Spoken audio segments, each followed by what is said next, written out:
आप सोच रहे होंगे 9 रूप तो देवी के होते हैं, फिर बहू? भाई बहू भी तो लक्ष्मी का रूप है। तो जब बहू के पैर पड़ने से घर में समृद्धि आती है तो और क्या क्या होता है, जरा देखिए। रामलाल और श्यामलाल 2 भाई थे। दोनों बड़े ही प्यार से साथ ही एक ही घर में रहते, लेकिन दोनों की बीवियों का रवैया एक दूसरे के लिए बिल्कुल ठीक नहीं था। एक दिन रामलाल की बीवी कहती है, अरे रमा, ये क्या कर दिया? सारा कचरा पूरे घर में फैला दिया।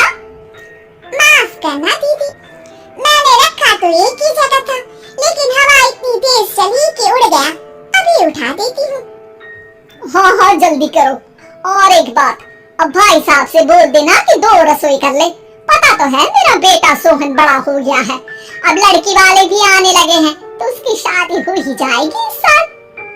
हाँ दीदी, मेरा बेटा विहान भी तो बड़ा हो गया है और उसकी भी तो शादी होनी है। ठीक कहती हैं आप। अब हम ऊपर वाले तल्ले पर शिफ्ट हो जाएंगे। मैं विहान के पापा से बात कर लेती हूँ। बात नहीं करना, शिफ्ट होना है, क्योंकि मैं अब साथ नहीं रह सकती। हाँ दीदी, ठीक है ना। फिर क्या, हो जाते हैं एक घर के, एक परिवार के 2 टुकड़े और 2 रसोई, दोनों के बेटों की शादी। और फिर शुरू होती है कहानी।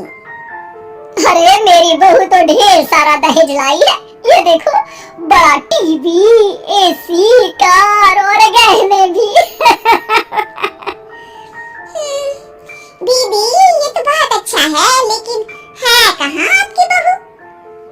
वो सो रही है, थोड़ी रिजर्व टाइप की है ना, अपने ही कमरे में रहती है और ज्यादा बात भी नहीं करती। तभी रमा की बहू की आवाज आती है, माँ कहाँ है आप? जल्दी आइए, नाश्ता ठंडा हो रहा है और मुझे भी भूख लग रही है। आ रही हूँ बेटा, रुक। दीदी चलो क्या, ये लड़की मेरे साथ ही बैठकर खाती है, वैसे भी भूख लगाई है। ये बोलकर वो चली जाती है। तभी श्यामा की बहू बाहर आती है और बाहर की ओर जाने लगती है। अरे बहू, कहीं जा रही हो क्या? क्या है माँ जी, बिना बात के ठोका मत करो, जा रही हूँ मैं। वैसे भी मेरे पापा ने कार घर में रखने को तो नहीं दी है ना। अरे नहीं बेटा, बिल्कुल बिल्कुल, घूमो घूमो। मैं तो कहती हूँ मुझे भी साथ लेकर जाया करो, साथ ही घुमा करेंगे।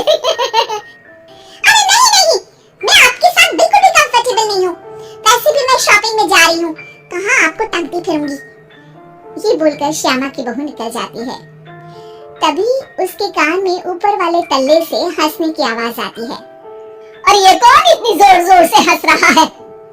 ऊपर जाती है, जहाँ वो देखती है कि रमा और उसकी बहू साथ बैठकर बातें कर रही होती हैं। फिर तो मम्मी जी इतना मजा आया कि मैं क्या बताऊं। हाँ बहू, सुनने में ही हंसी नहीं रुक रही। तू तो वहाँ मौजूद थी। तभी दोनों की नजर श्यामा पर पड़ती है। अरे ताई जी आइए ना, आइए। वो उनके पैर छूती है और फिर चाय बनाकर लाती है। श्यामा अकड़ कर कहती है, अरे नहीं, मैं चाय वाय नहीं पीती, बस हंसने की आवाज आ रही थी तो सोचा बता दूं कि टीवी की आवाज धीमी कर लो। अरे टीवी, वो देखो दीदी, धूल खा रहा है, वक्त ही नहीं मिलता देखने का। बहू के साथ वक्त कैसे बीत जाता है, इसकी बातें और किस्से कहानी किसी सीरियल से कम नहीं होते। श्यामा को खुशहाल रमा को देखकर जलन होती है। हाँ, मैं तो तंग आ जाती हूँ इतनी सारी बातें करके, मुझे तो सुकून पसंद है। ये कहकर श्यामा चली जाती है। अगले दिन रमा अपनी बहू के साथ घर से जा रही होती है कि तभी दरवाजे में श्यामा उन्हें टोकती है। अरे कहाँ जा रही हो दोनों? अरे देखिए ना दीदी, इसे शॉपिंग करने जाना था। मैंने कहा अकेली चली जा तो कहने लगी, मम्मी जी आप घर में अकेले बोर हो जाओगे ना, आप भी चलो हमारे साथ। अरे अब इस उम्र में तू कहाँ घूमेगी? अब देखते हैं दीदी, जहाँ ये लड़की घुमा दे। मेरी बहू भी कल गई थी कार चलाकर। हाँ। तभी रमा की बहू कहती है, ताई जी मुझे तो कार चलानी नहीं आती, लेकिन हाँ इस सुहाने मौसम में मम्मी जी को स्कूटी की सैर करा देती हूँ। श्यामा का मुंह बंद हो जाता है। वो अपने कमरे में चली जाती है जहाँ उसकी बहू बैठकर अकेली टीवी देख रही होती है। बहू, तू भी कुछ बातें किया करना, मैं अकेले अकेले बोर हो जाती हूँ। तो क्या मैं यहाँ आपको एंटरटेन करने आई हूँ? देखिए मम्मी जी, मैं तो सिर्फ ये कहना चाहती हूँ कि ये टीवी मेरे पापा ने दी थी, तो ये टीवी कल तक मेरे कमरे में लग जानी चाहिए, समझी आप? ये बोलकर वो वहाँ से चली जाती है। श्यामा सोच लेती है कि वो अब ये सारी बातें अपने बेटे को बताएगी। शाम को उसका बेटा जब घर आता है, अरे देख बेटा, तेरी बीवी सारा दिन अपने कमरे में रहती है, न बात करती है न चित। मैं बूढ़ी सारा दिन भूत की तरह अकेली घूमती रहती हूँ घर में। अरे माँ, मैं क्या बोलूं?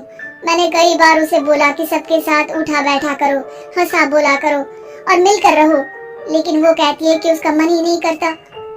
अरे क्यों क्यों मन नहीं करता है? ऐसा क्या हो गया? माँ, तुझे याद है उसके पिता ने कार देने से मना कर दिया था। कहा था कि उनके पास पैसे नहीं है, साथ ही तेरे सामने हाथ भी जोड़ा था, लेकिन कैसे तूने उसके पिता के साथ बुरा व्यवहार किया था। उन्हें कहा था कि पैसे नहीं है तो किसी भिखारी से शादी कर दो अपनी बेटी की। हाँ हाँ बेटा, तभी तो आज दरवाजे पर इतनी लंबी कार खड़ी है। बस माँ, तो अब तू उस कार से ही बात कर और उससे मन लगा, क्योंकि पिता के आंखों का आंसू आपकी बहू के दिल तक उतर चुका है और आपकी इज्जत उसकी नजर में। आप श्यामा को समझ आता है कि कुछ निर्जीव चीजों से घर भरने से अच्छा है कि सजीव चीजों से जिंदगी भरी जाए।